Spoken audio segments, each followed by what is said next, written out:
जूनचा अर्धा महिना संपत आला तरी हिंगोली जिल्ह्यामध्ये अद्यापही पाऊस झालेला नाही. मान्सूनचाही पाऊस नाही आणि मान्सून पूर्वही पाऊस नाही. पाऊस नसल्याने जे आहे ते विहीर असतील, बोरवेल असतील, त्याचबरोबर लघु तलाव असतील, हे जे आहे ते जोत्याखाली गेलेले आहेत.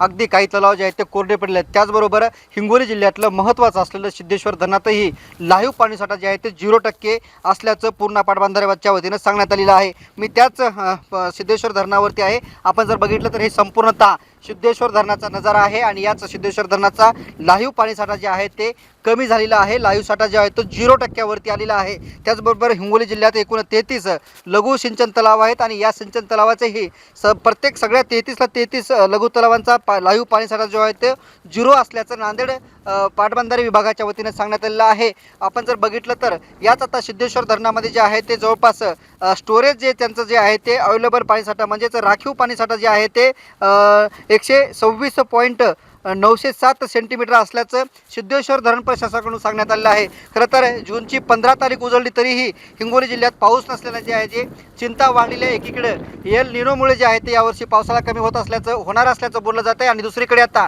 15 तारीख उजळूनही पाऊसच नसल्याने जे आहे ते शेतकऱ्यांची चिंता वाढली आहे. खरीपापूर्व अंतर्गत मशागतीचे कामे पूर्ण आहेत, पेरणीसाठी शेतकरी सज्ज आहेत, मात्र पाऊसच नसल्याने जे आहे ते शेतकरी चिंतेत आहेत आणि आता त्यानंतर पुन्हा एकदा धरणसाठ्यात ही 0% पाणीसाठा असल्यानं चिंता वाढलेली आहे. येणाऱ्या काळामध्ये जे आहे ते पाणी टंचाई असेल, त्याचबरोबर जनावरांच्या चाऱ्याची टंचाई भासण्याची शक्यता आहे. त्यामुळेच की काय आता सर्व चिंतेचं वातावरण असल्याचं आपल्याला पाहायला मिळत आहे.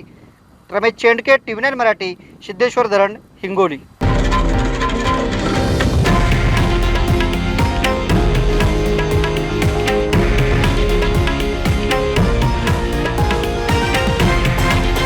हे आहे देशातील नंबर 1 न्यूज नेटवर्क आणि आपण पाहत आहात TV9 मराठी, एकमेव.